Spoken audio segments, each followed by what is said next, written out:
So Seth, little background on you that I think is super cool. Super excited to have you on the podcast.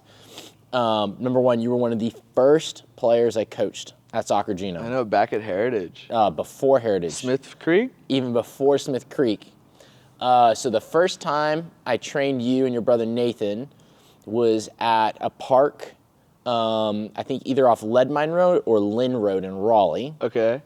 And you rolled up, little Pillsbury Doughboy. Oh, fully. With rec specs. Yeah? And your goalie gloves and your soccer balls. And Did I have the rugby helmet then? I have no idea. I don't remember a rugby helmet. And then your dad, of course. Oh, the biggest personality on The the biggest pitch. personality ever.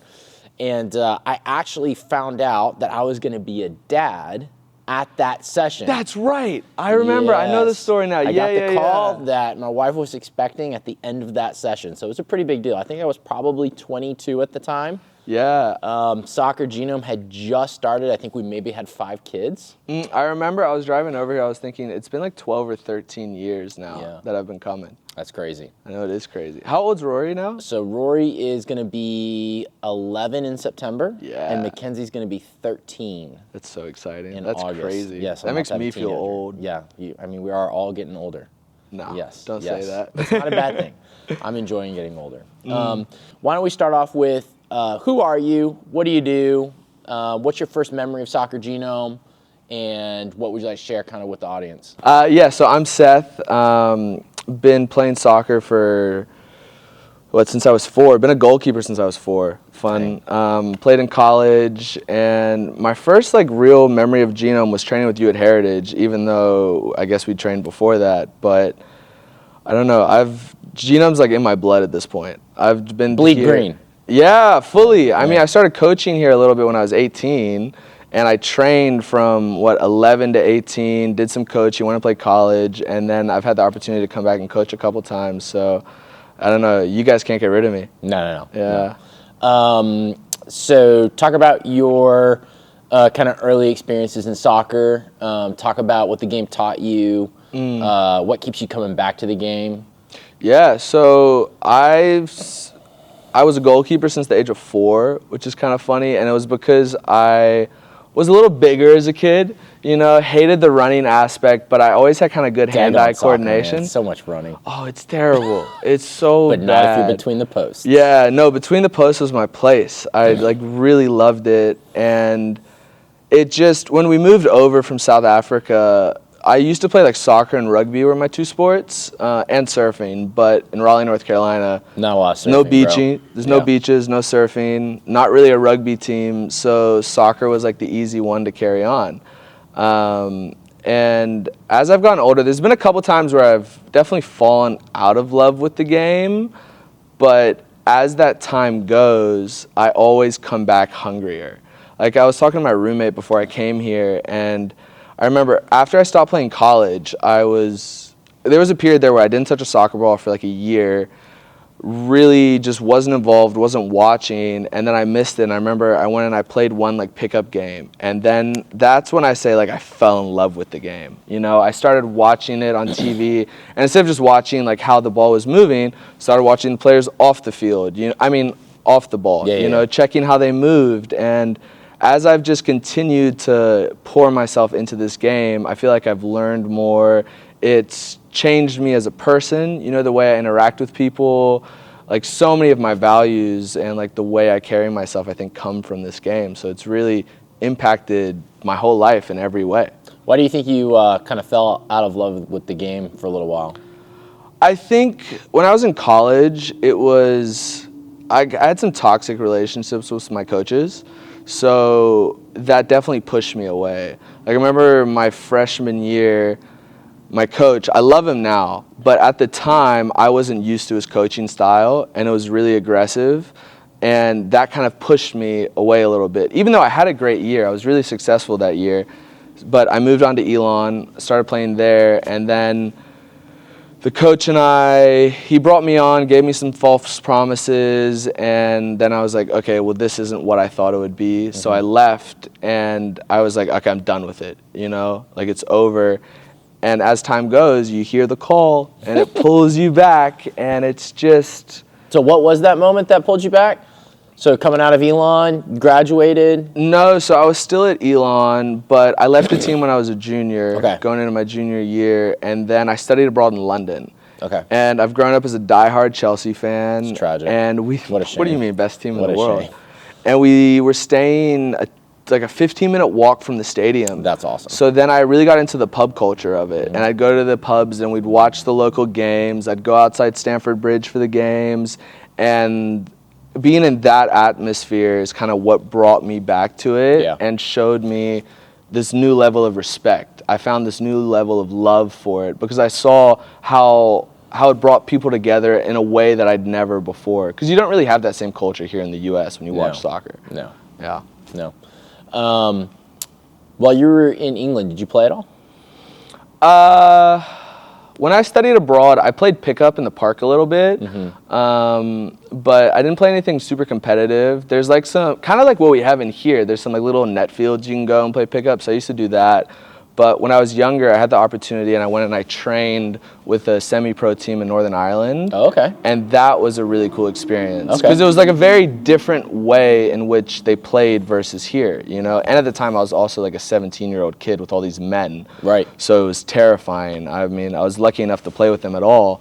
But the way they moved, it was a lot more about reading the pitch as a player on the field, which I really enjoyed, instead of just pushing the athletic nature of it. So, yeah, they played a different way, and I saw it in a different way, and it definitely affected the way in which I now move with the ball and see the game and play and appreciate it. Yeah. Yeah. Do you think part of it was also just getting out from between the posts?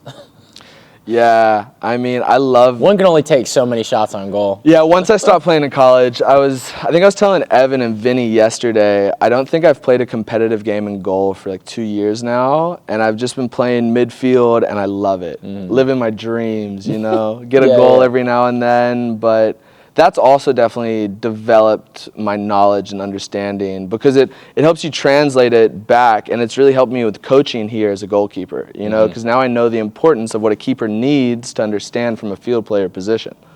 Yeah. So let's talk about coaching. So that transition from being a player into the role of a coach, it's a very interesting transition. Sometimes it can be very frustrating. It can be somewhat disorienting, where it almost feels like, wow, you know, I've got all this knowledge, I've been playing for forever, but then all of a sudden when you got to translate this knowledge to a group of players that maybe are younger, maybe less skilled, that's a whole different ballgame. It's a whole different perspective. So what was that transition kind of like for you? You know, it was honestly surprisingly really easy. And I think it's because the OGs know Jarrett Davis, but his... You can give him a shout out. You know, yeah, I love Jarrett. Jarrett's the whole reason I'm the player I am today and the person I am today. But the way in which he coached, if I ever had a question, he would stop for 5 minutes and explain why we were doing what we were doing, the importance of it, and then show me how it plays out in a game. So when it came time to coaching, I kind of already understood the applicational process of why we did what we did, which made it a lot easier and a lot more natural for me to explain it to the kids. Like, I never really felt like I had to think like, oh, why do we actually do that? Why do keepers take a forward step? Because it was explained so well to me and drilled into me from like a young age for 10 years. So one thing that I remember about Coach Jarrett that I can see you embodying now as a coach that I don't know if you've ever thought about, but I think, you know, there's plenty of coaches who will sit and talk for 5 minutes, right? That doesn't mean that they're going to have a lasting impact on a player. Yeah. But one thing that I think Jarrett got that I see you do is he was incredibly generous with his energy. So in the sessions, I remember if you made a save, it was like you just won the World Cup. Oh, yeah. And as a coach, giving that level of energy on a Sunday, on, you know, a day off from maybe your other job, or whatever else you got going on in your personal life. There's lots of demands on energy, but I can just remember those sessions. I can remember running sessions while he was running sessions, and the volume, you can't the hear anything. celebration over the hard work and the big save and the willingness to get up and put another rep. that I think you made a comment, I think it was a little disorienting to Coach Vinny when you were in because of how loud your volume was, how much energy you were given. Do you think that's a big piece of it? Oh, 100%. I remember the first time I came in and I made a big save, Jared started screaming and I kind of stopped. I froze. I was like, why is it so loud? Like, what happened? And he was like, no, great save. Like, that was unreal. And then the next time I came back, every time I was in goal, I was looking for that shout. Yeah. You know, so it's something that it's a piece of coaching that, though it's amazing for the kids, like, you can't do it one week and not the other, because then the kids get in their heads. So it's kind of a part of me in which I coach, and I remember how much joy it used to bring me, and it was a reason that I would come back. Yeah. Like, there were days I'd come to Genome and I'd be so tired. I'd say to my dad in the car, I'm never going back there. Like, I don't want to do it. But the drive of getting that approval and getting that confirmation from somebody that I looked up to so much was such a big encouragement for me that I was like, okay, I can never not. I need that. You know, it's something I looked forward to throughout the entire week. So I've definitely adopted it in my game, and I think the kids like it. I think for some of them, they're a little, like I was, a little intimidated by it at first, but when they realize it's a positive thing and not a thing out of anger, they really, I think, enjoy it. You know, it's funny because I think that in a lot of ways, looking at a lot of kids and looking at a lot of training environments, they're very flat emotionally. And I think one of the beautiful things about what we do at SG, but also one of the beautiful things about great coaches, is the aptitude they have for just emotionally pouring themselves out to the kids, and the kids responding to match that. So kids are so interesting in that if you come in flat as a coach, kids are gonna be flat that day. Oh yeah. You come in low, they're gonna be low, or they're gonna tune out. But man, if you come in with everything you got energy-wise, they're gonna match that. And then it becomes this thing where there's this expectation of like, okay, we have to experience that emotionally again. And I think that's a big piece that I love watching you coach, because I can see that being passed on from Jarrett to how you coach now, and just the influence of that relationship. Yeah, I think from the goalkeeper position specifically, emotions are so high. You know, you're always on pressure. You're standing in the net for 90 minutes, maybe get 3 minutes of action time. So you have to be able to control it, whether the play before they just got scored on me, maybe I had a bad little spill, maybe I missed a corner, but it worked out. You have to be able to really control your emotions. So I think when it comes into coaching and having that high level of like loudness and joy and vibrance, you also have to be able to bring it back down, you know, and then focus and calm yourself. So I think there's a level and a little dance of being like, okay, we're hype right now, that's amazing, but now we got to focus back in and we got to make this next save.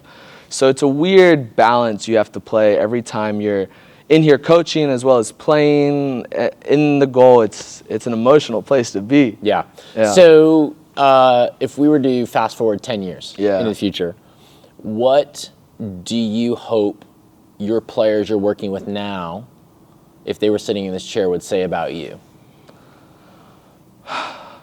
That's a good question. That's a good question. Yeah, it's a good question. I would really let that marinate. Yeah, I don't want to jump to an answer, but I would hope that I really want the kids to understand why they do what we do. You know, I really want them to understand when we're going through training why they're taking that forward step, why it's important to get your chest behind the ball, why your angle is important. Like, I want them to have that knowledge and understanding of that they're doing this thing for a reason and it's not just habit. I'd be stoked if they said that in 10 years. Yeah. One thing that I've thought a lot about in the last, I would say, year or two, as I've had a little bit more time to reflect on the previous 14 years of Soccer Genome, the first, I would say, at least decade of SG was incredibly intense. Just the amount of effort it took, the amount of focus, and really just the obsession on trying to master the craft of what we were doing. And at the end of the day, you know, as you get older, you get more reflective. Yeah, hopefully you get wiser, but you definitely get more reflective. I've started journaling. That's crazy, right? It's unreal. And one thing I've noticed is, at the end of the day, it is just a game. You know, It is. It's something that you can obsess over, which I think you should at some level as someone who's making a living at it and really wanting to perfect it as a craft. But at the end of the day, I think, you know, we don't want to take for granted it's just a game. Yeah. So for you, what pieces of the game are exciting to you now that you're in your 20s that is kind of new and exciting that you're coming back to? Because I think far too many players, and I know this was my experience as well, you go through phases of the game and it stops being a game. So the emotion goes out of it. You don't enjoy it as much anymore. You don't know why you're even playing it. Yeah. You don't have any like real vision to where you're going. And I think that in your 20s, it's interesting because it's like, it is just a game and there's no competitive reward really anymore to play for. So what is it about the game that makes you excited in this phase?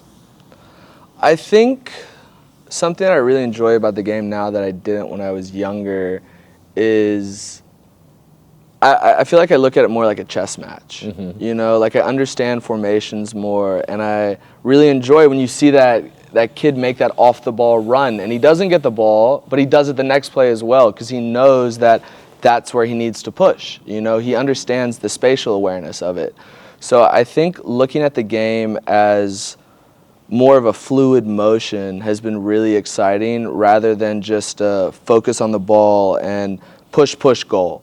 You know, understanding the way you move from a corner into a counter attack. Like the transitional periods of the game is something I enjoy a lot more than I used to. And that's something I used to never even think about. I'd get the ball and goal and be like, okay, who's open? You know, and now it's like, okay, well, there's a defender here, there's one there. If I play it to him there, somebody's going to step. And reading the game in a new way is something that I really, really love. And I think I was at a hockey match the other day at the Canes, and I started seeing how they were skating off the puck, you know? And it's been fun to take what I know from soccer and apply it to different things, and the way I see the world has been really cool. That's cool. Yeah. What would you say is your biggest gap in knowledge as a coach for this phase of coaching? Where are you really looking to grow? Where do you really feel like, wow, like I really need to improve in this area of coaching? I think from a field player standpoint, I have a lot to learn.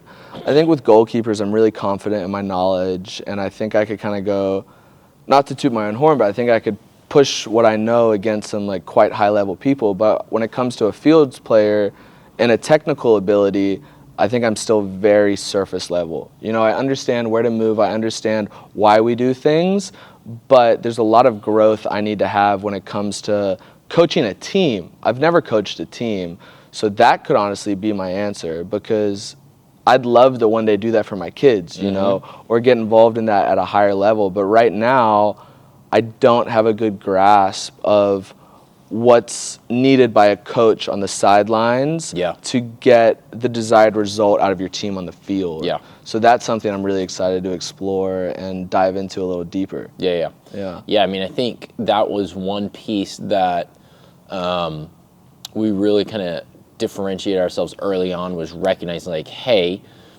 being able to define our realm of knowledge and expertise in helping players develop is not the same as leading a team in a season. Yeah. And, you know, again, there's, I think, this balance you have to have between recognizing when you're working with helping players develop rapidly, accelerate their development, you can never lose sight of the real game. And I think that's a weakness that coaches in our industry can have, is they get so kind of obsessive and focused on complexity of activities and all these touches and volumes, but at the end of the day, it's kind of like you scratch your head and you're like, how does this apply back to the real game? Yeah. And how will this work without context, right? Like, when do I do this? Why do I do this? How do I do this? And so everything has to, in the player development world, be tied back to the real game. And it's a very different experience when you're leading a team. It's a very different experience in managing the diversity of emotions, the diversity of skills. There's a lot of complexity, I think, to the social dynamic of a team if you're looking at it really critically and how to lead that well. But you know, I think all of those pieces are part of the coaching journey. I've always appreciated the volume that we get at Soccer Genome is unlike any other coaching environment that I know of, because in any given day, you're going to work with a 5-year-old brand new to the game. You're going to work with a 16-year-old playing at the ECNL level. Then you're going to work with a minis group of like 10 little 12-year-olds, or a group of 12, 5 and 6-year-olds, and like how those two groups have different needs, have different ways they learn. Doing that 5 days a week over and over and over and over and over again just gives you a certain volume of social interaction you just can't get with just one team for a season. But don't you think it's cool when you're coaching that 5-year-old who's brand new and that 16-year-old at ECNL, like what you're teaching is actually very similar, like the technique of it, it's just the degree to which it's been taken. Yeah. Like at the end of the day, you have to have the basics and the fundamentals down in order to push to the next level. Yeah. And I've noticed with like the high school sessions and even the elite goalkeeper things, we have the same warm-up with the elite keepers that we do with the younger guys who don't really know what they're doing. And it's just repetition. Yeah, I'm going to share a secret with you. Okay. Yeah, we're going to have to pause the video. You don't actually have to pause the video. Snap. Evan, our producer's falling asleep over in the back. I actually think if you were to ask me what is the secret sauce of what we do at Soccer Genome, I actually think we're people experts. And I think it's because we see so many people on a daily basis. Soccer is our vehicle by which we get to interact and work with people. But we're, again, working with the 5-year-old, the 12-year-old, the 16-year-old, the 22-year-old. And the longer you coach, you develop this acute awareness of no matter what the skill level is, no matter what the experience is or the age, you're still dealing with a person. Yeah. And so developing that skill of how do I connect with the person and get the person to move forward in growth today really is, at the end of the day, the whole purpose of coaching. Yeah. It's like you're taking a person from where they're at to a place they're not yet. And watching that process unfold and doing it in a way where the person you're working with gets to have the light bulbs go off and be like, oh my gosh, like this is working, this is happening, is the magic. I mean, that's the magic you were expressing with your interaction with Jarrett. That's the magic we're after every coaching session when we're working with kids, is seeing that light bulb go off of like, the work I'm putting in today is leading to a future me. And I think that's the piece that is so contagious and exciting about coaching. Yeah, because there's so many values you take from when you interact with a coach here and the different disciplines you learn on the field that you take into the real world. Yeah. So, I mean, the coaches I've had, some of them are some of the most influential people in my life, which is crazy. And it's wild to think that now, okay, I'm having that impact in these kids' lives, which is terrifying, but also super exciting. The genome effect. The genome effect, is that what we're calling it? It's funny because that was actually one of the reasons why we chose genome, is because the idea of a soccer genome is one generation passing their traits and characteristics on to the next generation. Okay. Yeah, so there was actually an idea That's behind cool. I've never known that. We aren't actually the soccer gnomes, as some people think. We are actually the soccer genome. I love that. I actually never knew the background of that. That's quite cool. Yeah, no, I think the relational component of coaching is one of the most rewarding things you could spend your life doing. Yeah. And I think the longer you do it and the more meaningful relationships you have through it, the more it's like, the more bought in you become. Yeah. Because you can see the little moments that maybe happen years or at this point even a decade ago, and you have interactions with players and you see the impact it had on their life, and you see how the things that we just use the game, again, as a vehicle to teach, so much of it crosses over and is applicable in the real world. And I think that's so exciting to think about all the hours and time we spend on the pitch, training, developing, trying to grow and improve. So much of it transfers out of the game into the real world. So this idea of like developing transferable skill sets. So that would be a great kind of next topic to think about and discuss. So what are some transferable skills that you've developed in training, on the pitch, playing the game, that you see transferring off the game into relationships, into your professional life, into goals you have for your future? What are some of those transferable skills you can see have come from the game? I think the first one that pops to mind is work rate. Yeah. You know, the importance of like putting in the work, even on a bad day, coming back and being able to get up and do it again. You know, I think the work rate you take in training, the work rate you put in a game, like all of that compiles to this beautiful thing at the end, right? Like I trained here for 11, 12 years, and then the fruit of it was I was able to have a semi-successful college career. So it's cool to be able to see that work rate does something. And now that I know that, taking it and putting it into my new business ventures, putting it into how much I commit to a relationship, you know, how hard excuse me. Ray said cut and go. How much That's okay, we woke our producer up again. how much I like stick to like reading or going to the gym or just being disciplined to continue on those tasks that you've set for yourself and to endure. You know, that's kind of been my word for the year, endure. Yeah. And enduring doesn't just mean going through negative times, but also positive times. And I think pushing through and continuing on that track, no matter what's going on around you, is the biggest thing I've taken from the game. And I see how it affects everything I do in my life. Yeah. Yeah. I think, that quote, consistency or discipline beats motivation every day of the week. Yeah. Every day of the week. I can see that in my own personal life. I see that with players. The motivation is very fleeting, you know? And the willingness to show up and put in the work on a day that's not super exciting, or you're feeling low emotionally, or the energy's low, or you have other things you could do that you have to say no to, that for me has been like 90% of the game. Yeah. Yeah. My grandfather used to say to me, he'd be like, make your bed every morning. Yep. And I'd be like, why? You know, it's not that big of a deal, but it's finding the win, you know? You wake up, you get out of bed, you make your bed, you've won that moment. And then continuing to go through the day and getting those wins and compiling them, it allows your energy to be higher. It allows you to be a better version of yourself as you go through it.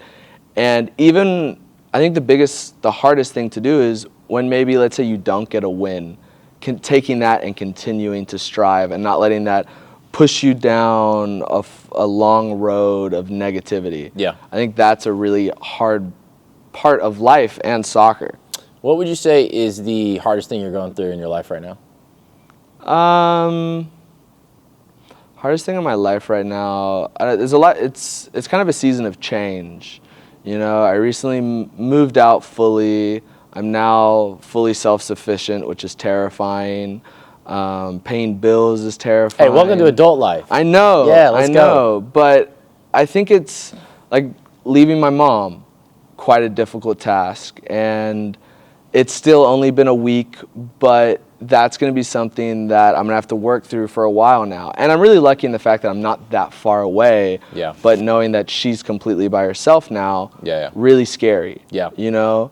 So I think the hardest thing in my life right now is growing up and becoming the person I want to be and allowing myself to take my hands off of the control and protection of the other people around me and be a little selfish. Because for the last 2-3 years, everything I've done, and I'm very grateful that I was in the opportunity, but it's been in the pursuit of helping those I love around me and kind of putting my priorities at a back seat.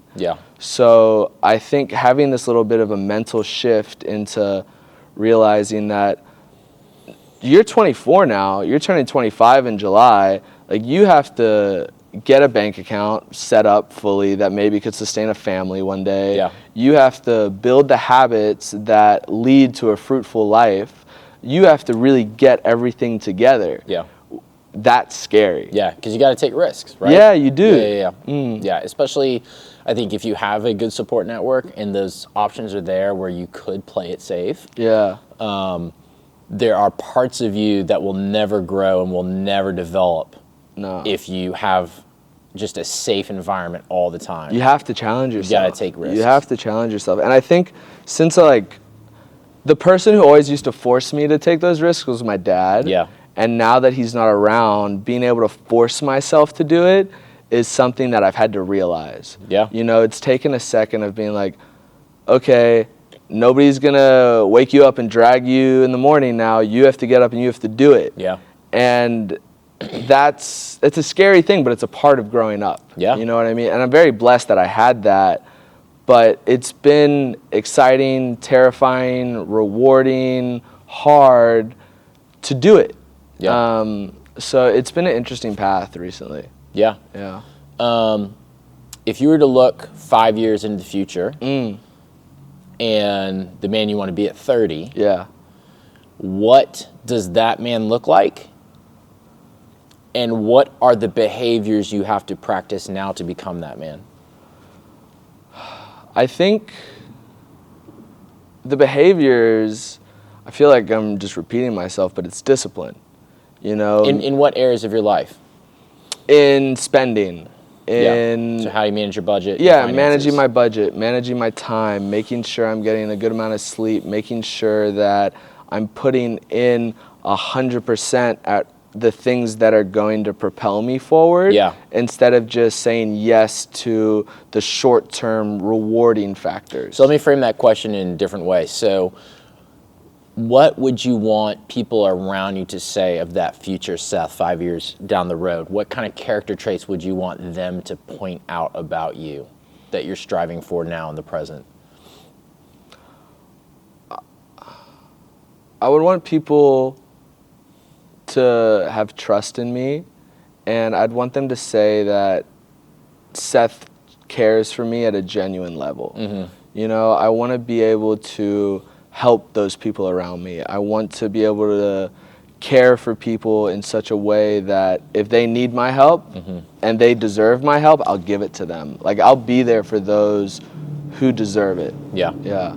Yeah, that's actually something I thought a lot about is very sneaky how if you don't pay close attention to how you're living your life and the behaviors you're currently practicing on a daily basis, the type of person they are going to lead to. Yeah. And certain things can sneak into your life. Like, so one thing for me, obviously, is being an entrepreneur, starting a business. The business and you start to blur. Yeah. Those lines start to blur.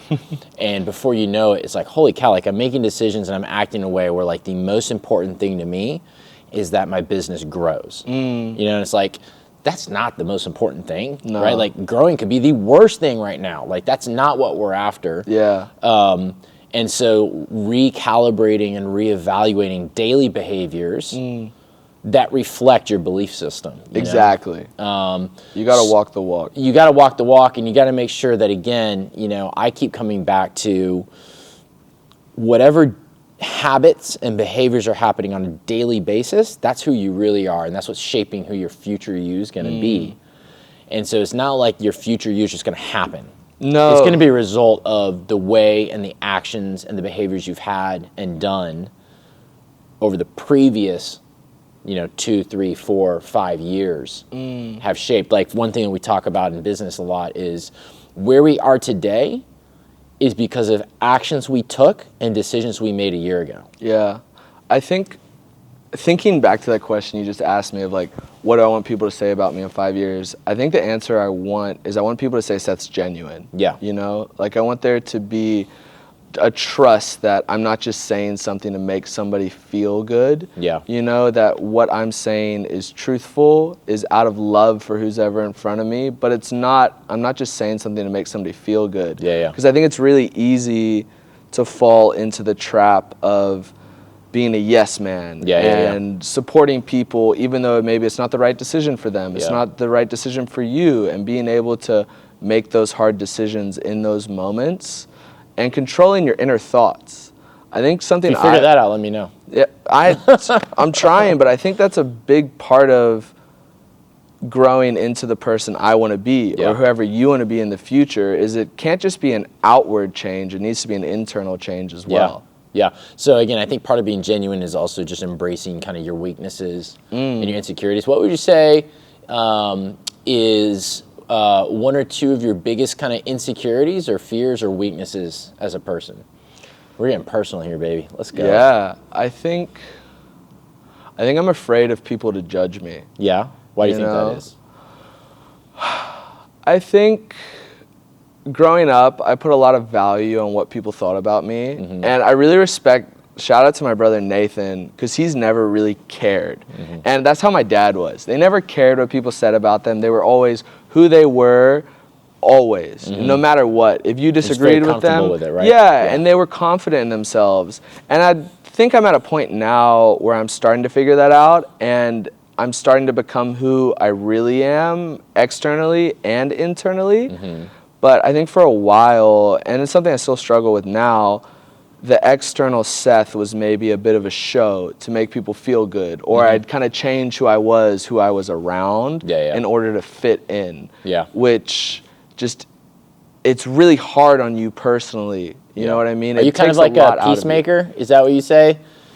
Like you're the kind of guy that wants to make sure other people feel comfortable, make sure other people feel at ease, and like you connect with them. For sure. I love connecting with people. I love like, my mom and I make jokes, we're big people pleasers. You know, for better or for worse. So then the negative is that you just kind of become a chameleon and you just change a little bit. Group that you're with. Yeah. Okay. So like focusing on being Seth Wolins in every circle, being the same guy everywhere, is something I really want to start to work on. You know, and I think I have. Like Seth now compared to Seth's senior year in college, different humans, completely different. And I mean, it's obviously based a lot around what I've had to go through in the last couple of years, but it's exciting to see that change has started to snowball, and I'm excited to see it continue to grow.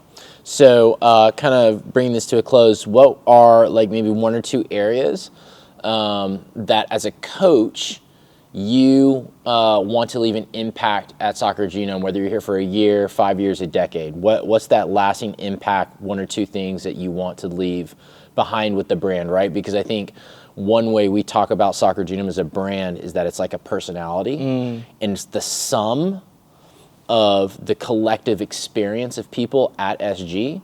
And so that means that you're contributing to that personality of the brand. So what would be the one or two things that you really want to leave behind to kind of leave a lasting impact on the brand?